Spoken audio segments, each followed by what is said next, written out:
A paz do Senhor, meus amados irmãos. Sou o pastor Marcos André, aqui é o nosso canal Clube da Teologia, nosso canal de estudos aí da Palavra de Deus, né? E aqui vamos a mais um vídeo aqui, né? O nosso vídeo aí para a aula de número 8 da revista da editora Betel, tá? Peço desde já perdão aos irmãos, né? Pela qualidade do vídeo, tá bom? E também pelo tempo, né? Eu tô com pouco tempo aqui para estar gravando o vídeo, tá? Estarei em viagem ao Rio de Janeiro aí, né? Para a próxima semana, tá? E quem puder estar ali na igreja que eu vou deixar, onde eu vou deixar as agendas aí no nosso blog lá no Clube da Teologia, tá? Vai ser uma bênção de Deus. Bom, então vamos aí ao nosso vídeo, né? Lembrando que eu vou deixar na descrição aí do vídeo o link para essa aula que está lá no nosso blog, no Clube da Teologia. E vou deixar também o link para o subsídio que eu escrevi para essa aula aqui também lá no nosso blog. Amém? Eu peço que você compartilhe aí, né, esse vídeo aí com seus contatos e também deixe o seu like aí, né, no vídeo e se inscreva aí no nosso canal, tá bom? Vamos aí ao vídeo, né? Espero ser bem rápido aqui para não enfadar muito aqui com muito falatório. Bom, o tema dessa lição, né, a lição de número 8 da revista da editora Betel, tá, de adultos.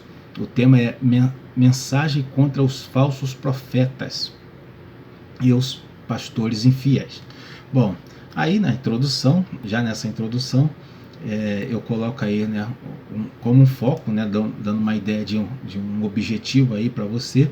Bom, a minha dica aqui para os irmãos é que procure mostrar como Deus repudiou os falsos profetas e como eles podem prejudicar, né, o rebanho de Cristo hoje. Ou seja, assim como Deus repudiou os falsos profetas lá no tempo de Ezequiel, tá? Mostrando como eles prejudicaram aquele rebanho, né? Estavam prejudicando, e hoje o que eles também podem fazer ao rebanho de Cristo hoje, tá bom? Então, assim como Deus repudiou eles lá, Deus também está repudiando eles hoje, tá? Ah, mas por que tem muitos aí? Porque a condenação, né? A condenação vai ser no dia do juízo. Imagine se Deus, né, resolvesse fulminar todos os falsos profetas hoje. Ia ter uma mortandade muito grande no meio das igrejas, né? Então vamos continuar aí. Separei nessa introdução, separei a parte que diz assim, ó: profetas e líderes de Israel, pastores infiéis, que deixaram de seguir o povo, de guiar o povo de Deus na verdade das Escrituras. Aí sobre isso aí eu escrevo o seguinte: por causa desses líderes, o povo sofreu e foi parar no cativeiro. E algo parecido pode acontecer nos dias de hoje. Bom, aqui é o seguinte, né? A comparação aqui é a seguinte: por causa daqueles líderes infiéis, o povo deixou de seguir a orientação dos profetas, né? Foi parar no cativeiro, ou seja, perdeu a parte deles na terra sã, na terra prometida. E assim como aconteceu com eles, pode acontecer com todo aquele hoje que dá ouvido aos líderes infiéis, aos falsos profetas, tá? Aqueles que, por não conhecer a palavra de Deus, aí dão crédito a esses falsos profetas que tem por aí pelas igrejas, tá? O que pode acontecer? Essa pessoa pode perder a sua parte na terra prometida, no céu, né? A sua parte na terra prometida, que é o céu, tá? Então isso aqui é um alerta, né? Isso aqui é algo para a gente atentar nos dias de hoje. No tópico 1, o tema é profecia contra os falsos profetas. E aí no subtópico 1.1, o tema é Deus prepara o povo para entrar em Canaã. E aqui separei essa parte que diz assim, ó: o referencial para discernir se a mensagem deveria ser recebida não era a realização de um sinal ou prodígio. Isso aqui é o comentário, né? E aí sobre isso aí eu escrevo o seguinte: ou seja, não adiantava o profeta fazer milagres. Olha o que Deus falou. Aí eu coloquei o versículo onde Deus fala, e Deus fala assim, ó: e suceder o tal sinal ou prodígio de que te houver falado, dizendo, não vamos após outros deuses que não conheceste. Quer dizer, vamos após outros deuses que não conheceste, e sirvamos. não ouvirás as palavras. Né? Ou seja, Deus está mandando que eles não ouçam as palavras do profeta que fez sinais e milagres, se ele falar algo contrário às Escrituras. É isso que Deus está falando. Ou seja, Deus está falando que há possibilidade de um profeta, de um pastor, de um líder, fazer milagres, né? Curar enfermos e ensinar um falso caminho.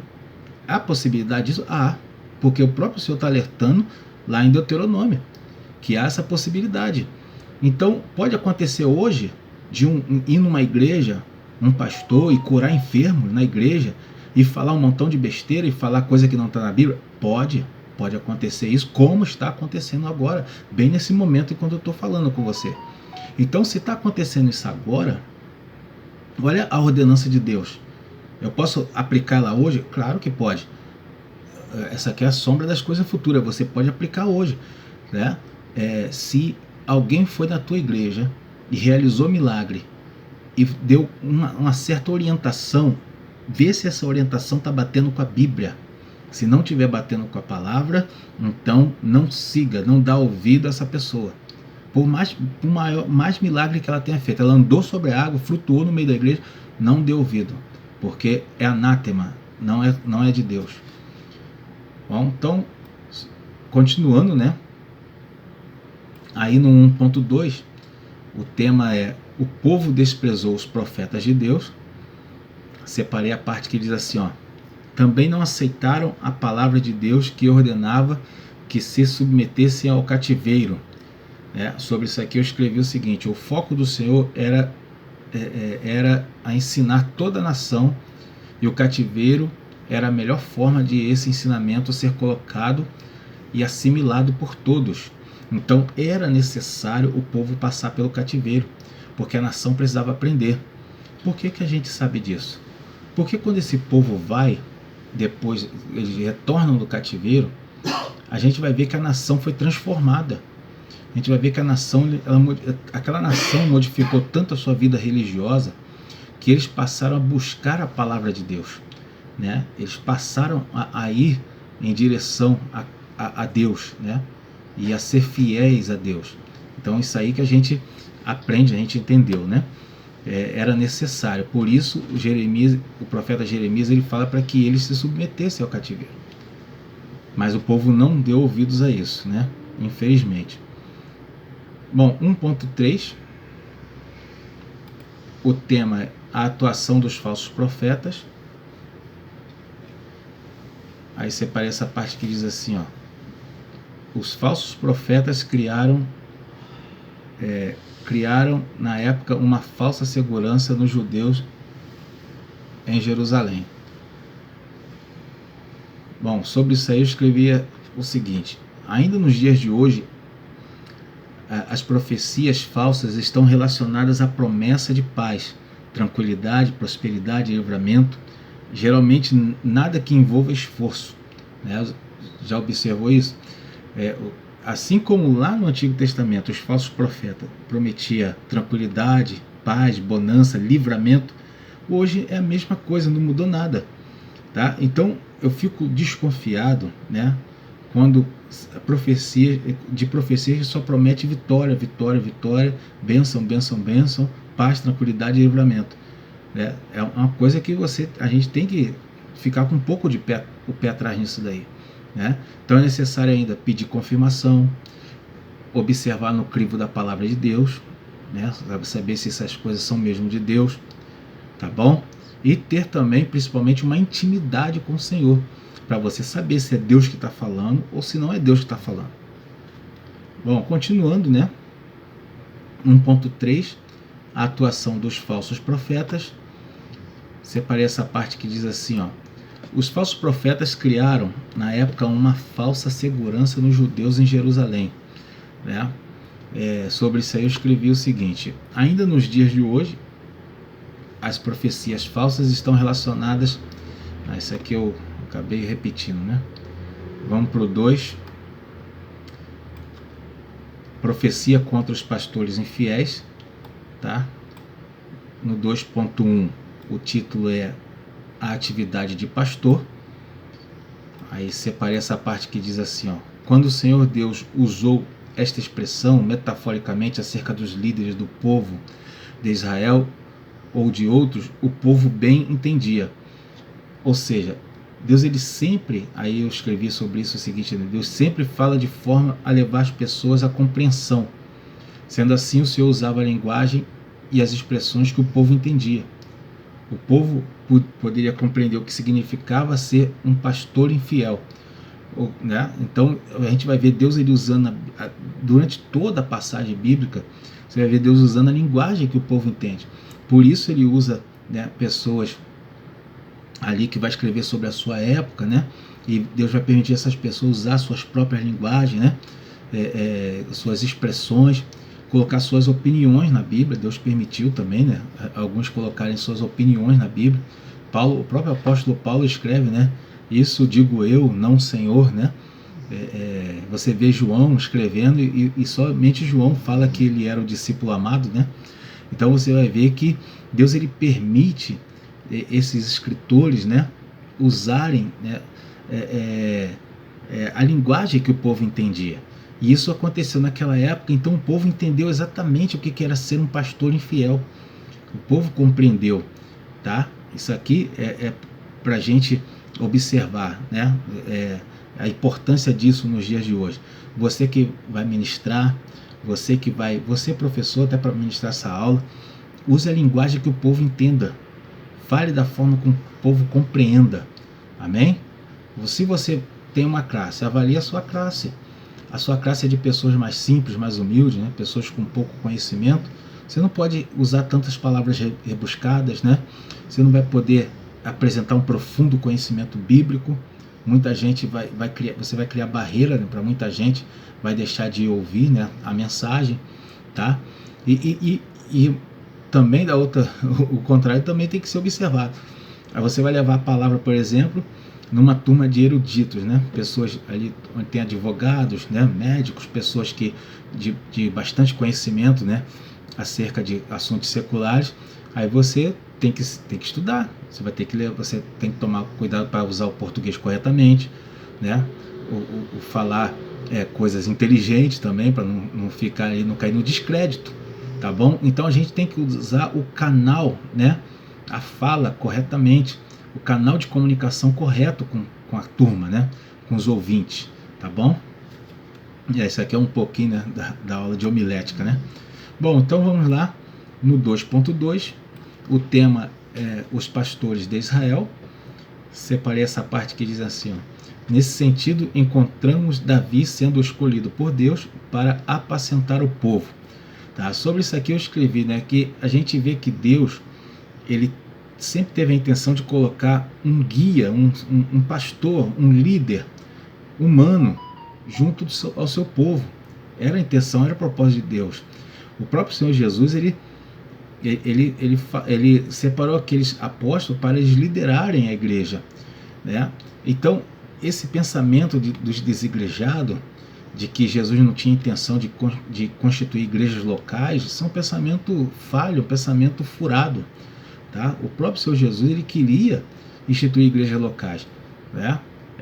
Porque muitos desigrejados acham que Jesus quis estabelecer somente uma igreja, né? Que vai ser salva, uma igreja espalhada pelos 4 cantos da terra, mas não queria criar uma instituição, igrejas locais, ministérios diversos. Eles acham que não era a ideia de Jesus fazer isso. Aí o que eles fazem? Eles ficam se tornam crente em casa. Eles não se submetem a nenhum pastor e não se dizem evangélicos, mas não estão filiados a nenhuma igreja. Aí eles se autodenominam desigrejados, né? Desigrejados. Bom, a gente entende que Jesus ele tinha sim o propósito de instituir igrejas locais.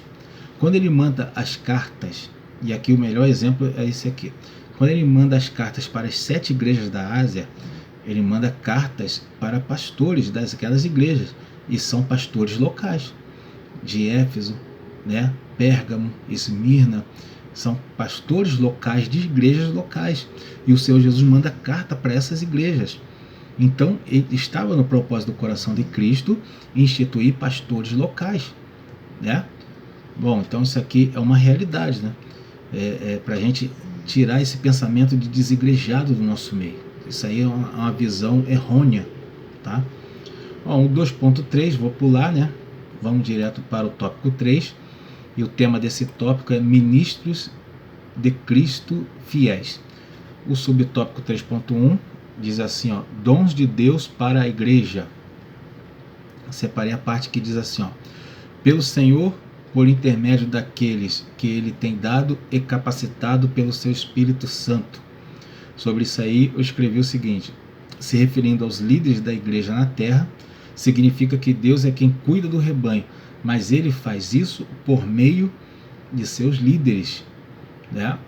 Pois são homens e mulheres usados pelo Espírito Santo. Então a gente vê que o propósito de Deus é cuidar do rebanho, mas como que Ele vai fazer isso?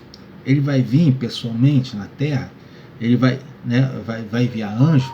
Não, Ele vai fazer isso por meio dos seus líderes, né, dos líderes da igreja. Então por isso que é necessário levantar-se obreiros fiéis, pastores fiéis, líderes fiéis, né? Porque eles são os que vão cuidar do rebanho do Senhor. Deus é o pastor o Senhor Jesus é o pastor do rebanho, né? Deus é quem cuida do rebanho, mas Ele usa a nós líderes, usa você que vai ser líder, né? Você, homem de Deus, mulher de Deus, tem função de liderança. Deus usa você, amém? Bom, aqui, né, claro que no esboço que eu escrevi tem mais conteúdo, né? Eu estou falando bem mais resumidamente, né? Não é o costume do canal, né? Eu colocar de forma tão resumida, tá? Mas hoje está sendo um dia típico porque eu estou com uma viagem marcada para amanhã, então não vou ter tempo de gravar esse vídeo aqui amanhã. Vamos continuar aí, né? Esse tópico 3.2, falsidades nos últimos dias. Bom, separei a parte que diz assim, nesse subtópico, né? Precisamos, pois, estar atentos e seguros na palavra de Deus para não sermos levados por espíritos enganadores. E aqui, né, sobre isso eu escrevi que não é difícil identificar espíritos enganadores, tá? Basta estar atento e não acreditar em tudo, né? Acreditar de primeira, né? Em tudo que se fala. Não, você tem que estar atento, tem que estar ligado. Não vai de primeira, né? Foi falado um negócio, você não absorve de imediato. Guarda aquilo ali, faz prova com Deus, verifica nas escrituras, tá? Verifica nas escrituras se aquilo procede de Deus mesmo ou não. Por quê? Quando ele fala espíritos enganadores aqui, não quer dizer necessariamente que seja o demônio falando pela boca de uma pessoa, né? Não quer dizer que seja necessariamente Satanás usando aquela pessoa. Às vezes a pessoa ela falou dela mesma, algo que não é de Deus. E aí você pode ser enganado pelo desejo que está no coração daquela pessoa. E o coração daquela pessoa é enganoso e ela pode estar te enganando, né? Então isso aqui é um alerta, né, para que a gente possa estar atento. Não acredita de cara, irmão.